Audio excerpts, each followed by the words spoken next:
সুধী দর্শক মণ্ডলী, তুরস্কের রাজধানী ইস্তাম্বুলের একটি জাদুঘরে নিয়ে এসেছি আপনাদের। এখানে সংরক্ষিত আছে নবীজি সাল্লাল্লাহু আলাইহি ওয়াসাল্লাম এবং সাহাবায়ে কেরামের ব্যবহৃত বেশ কিছু জিনিসপত্র। আসুন আমরা সেগুলো দেখার চেষ্টা করি। জাদুঘরে প্রবেশ করার প্রধান ফটক দেখা যাচ্ছে। দরজার উপরে লেখা রয়েছে লা ইলাহা ইল্লাল্লাহু মুহাম্মাদুর রাসূলুল্লাহ। প্রথমেই আমরা দেখছি নবীজি সাল্লাল্লাহু আলাইহি ওয়াসাল্লামের পায়ের ছাপ। পাথরের গায়ে নবীজি সাল্লাল্লাহু আলাইহি ওয়াসাল্লামের পা মুবারকের ছাপকে চতুর্পার্শ্বে তামার বেষ্টনী দিয়ে সযত্নে সংরক্ষণ করা হয়েছে। প্রদর্শনের জন্য বাক্সের উপর রাখা হয়েছে।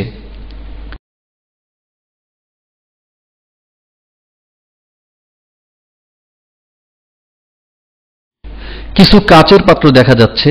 দর্শক মণ্ডলী, এই কাচের পাত্রেই সংরক্ষিত রয়েছে নবীজি সাল্লাল্লাহু আলাইহি ওয়াসাল্লামের চুল মুবারক। চুলগুলো স্পষ্ট করে ক্যামেরায় ধারণ করা সম্ভব না হলেও পাত্রগুলি দেখা যাচ্ছে।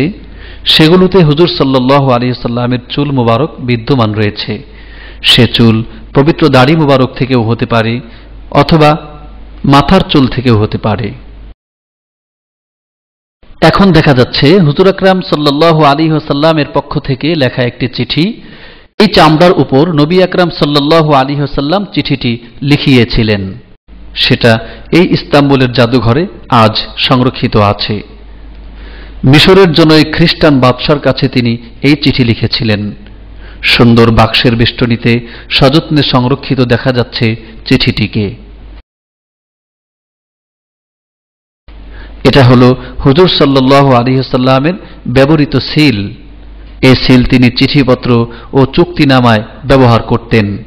আজ তা এভাবে বাক্সের মধ্যে রাখা হয়েছে।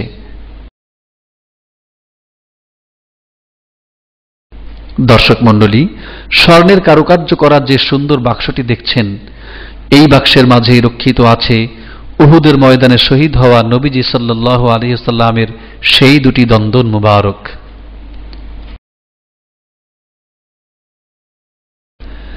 নেমপ্লেটের দুপাশে রক্ষিত দুটি স্যান্ডেল দেখতে পাচ্ছেন।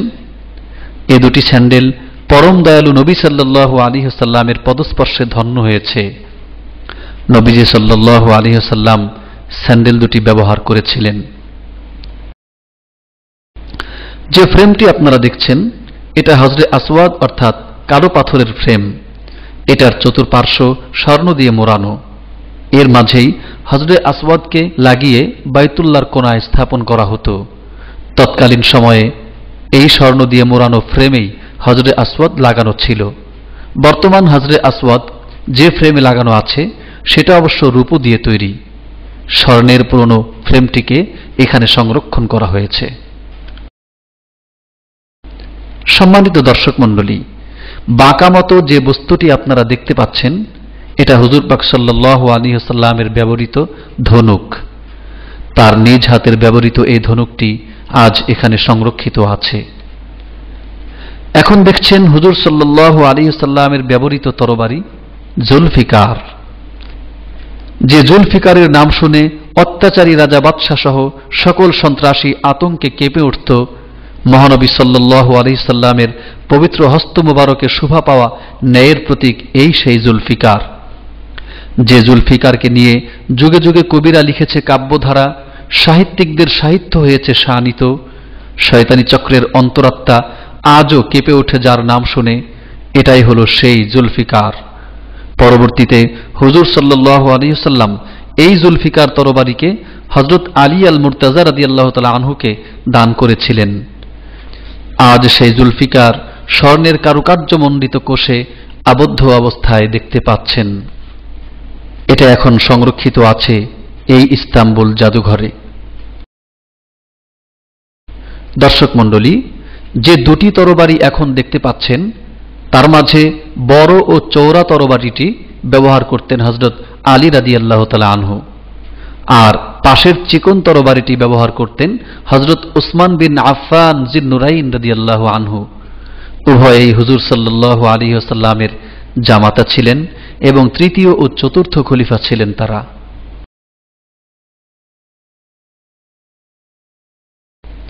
আর এই তরবারিটি ব্যবহার করতেন ইসলামের দ্বিতীয় খলিফা সাইয়্যিদুনা উমর ইবনুল খাত্তাব রাদিয়াল্লাহু আনহু। এর উপরের তরবারিটি ব্যবহার করতেন ইসলামের প্রথম খলিফা সাইয়্যিদুনা হযরত আবু বকর সিদ্দিক রাদিয়াল্লাহু আনহু। দুটি পাশাপাশি দেখছেন আপনারা, উপরেরটি আবু বকর সিদ্দিক এবং নিচেরটি উমর ইবনুল খাত্তাব ব্যবহার করতেন রাদিয়াল্লাহু আনহুমা। নবী সাল্লাল্লাহু আলাইহি ওয়াসাল্লাম এবং সাহাবায়ে কেরামের যুগে পবিত্র কাবা ঘরের দরজা কোনো ধাতব বস্তু দিয়ে তৈরি করা ছিল না, বরং সাদামাঠা কাঠের তৈরি এই দরজাটি তখন কাবা ঘরে লাগানো ছিল, যা আপনারা দেখতে পাচ্ছেন। খয়েরি কালারের একটি বড় কাষ্ঠখণ্ড। দর্শক মণ্ডলী, পাশাপাশি তিনটি তরবারি কোষবদ্ধ অবস্থায় আপনারা দেখতে পাচ্ছেন। এর মাঝে প্রথমটি সাহাবী জাফর তাইয়ার রাদিয়াল্লাহু তাআলা আনহু ব্যবহার করতেন। এই তরবারি দিয়ে জিহাদরত অবস্থায় মুতার যুদ্ধে তিনি শাহাদত বরণ করেন।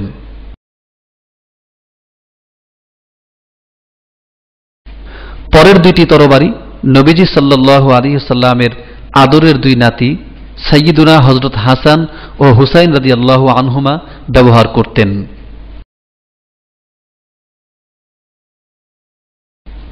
উপর নিচ করে রাখা কোষবদ্ধ যে তরবারি দুটি দেখা যাচ্ছে, এই দুটি তরবারি ইসলামের বিখ্যাত সিপাহ সালার সাইয়্যিদুনা হযরত খালিদ বিন ওয়ালিদ রাদিয়াল্লাহু তাআলা আনহু ব্যবহার করতেন। ইসলামের ইতিহাসে এক অজেয় বীর মুজাহিদের নাম হল খালিদ বিন ওয়ালিদ। খালিদের শক্তিধর দুই বাহুতে ধারণ করা যে তরবারির সামনে পৃথিবীর বহু প্রভাবশালী কাফের সেনাপতিরা মাথা নত করে পরাজয় বরণ করে নিয়েছিল, এই দুটি তরবারি হল খালিদের সেই তরবারি।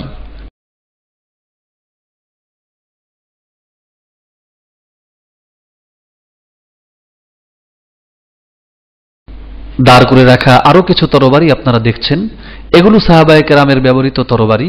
তারা বিভিন্ন সময় বিভিন্ন যুদ্ধে এগুলো ব্যবহার করেছেন। এগুলো হলো বিশেষ এক প্রকারের রণসজ্জা বা যুদ্ধের পোশাক। দুটি শিরস্ত্রাণও দেখা যাচ্ছে।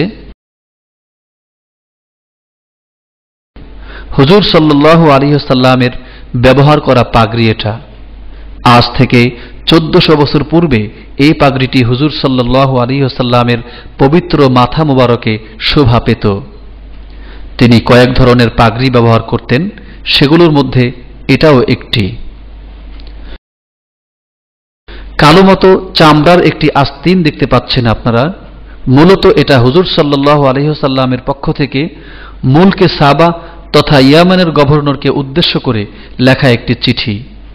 লেখাগুলো এখন অনেকটা ঝাপসা হয়ে গেছে, তবে এতটুকু বোঝা যায় যে এতে আরবিতে কিছু একটা লেখা রয়েছে এবং হুজুর সাল্লাল্লাহু আলাইহি ওয়াসাল্লামের সিল রয়েছে এতে। ড্রামের মতো যে বস্তু দুটি দেখা যাচ্ছে, এগুলো হলো দামামা, যা যুদ্ধের পূর্বে বাজানো হতো।